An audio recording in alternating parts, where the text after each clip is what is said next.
Saludos, soy el profesor José Rivera y estos son 3 minutos con el profe, traído ustedes por Diálogo Plural. Vamos a hablar del conflicto en del Golfo Pérsico.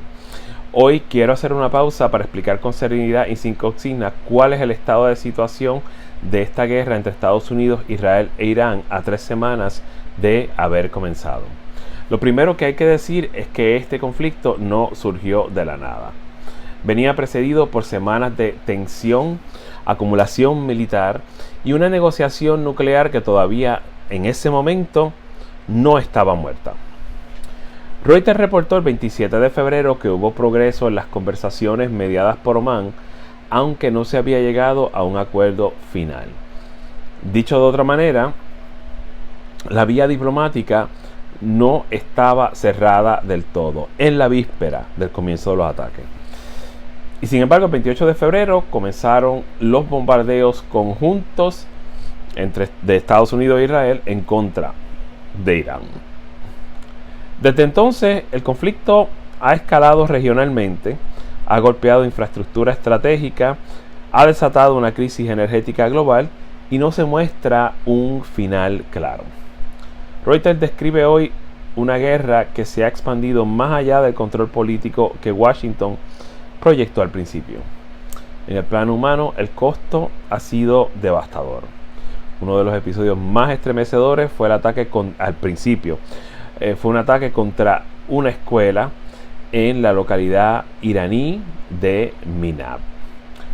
Las autoridades locales dijeron ante organismos de la ONU que murieron 168 menores, en su mayoría niñas. Los medios informaron que investigadores militares estadounidenses creen probable que fuerzas de este país hayan sido las responsables, aunque la pesquisa sigue abierta.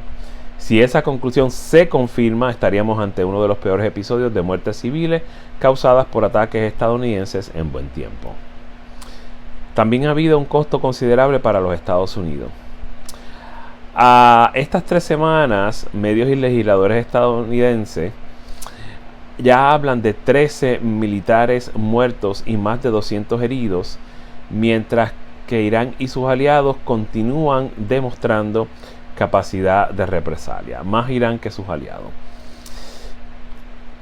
Del lado iraní, los ataques han eliminado figuras de alto valor político, militar y religioso. La más reciente, el ministro de inteligencia iraní Ali Larijani, uno de los grandes operadores del sistema iraní y cercado al líder supremo, el ayatollah Ali Khamenei, que murió precisamente el primer día de los ataques. Y aquí está el punto clave. Matar al liderato no es lo mismo que desmantelar un régimen. La propia directora de Inteligencia Nacional de los Estados Unidos, Tulsi Gabbard, dijo ante el Senado que el régimen iraní luce algo intacto, aunque muy degradado, y que Irán y sus redes aliadas todavía conservan capacidad para atacar intereses estadounidenses y de sus socios, como ha sucedido en las últimas 3 semanas. La declaración, un día después, en la Cámara, Gabbard añadió algo muy importante. Los objetivos de la guerra de Estados Unidos e Israel no son exactamente los mismos. Los que vieron la cinta lo pudieron confirmar. Dijo que Israel se ha concentrado en descabezar el liderato iraní, mientras Trump ha dicho que su meta es destruir la capacidad misilística y naval iraní.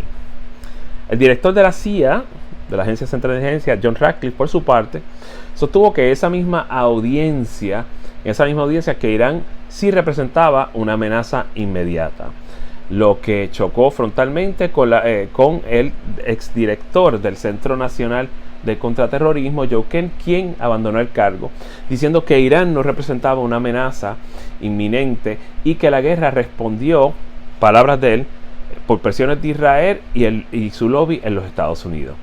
Y ahí vemos una fractura significativa. Es decir, ni siquiera dentro del aparato de seguridad estadounidense hay una narrativa plenamente consistente sobre por qué empezó esta guerra.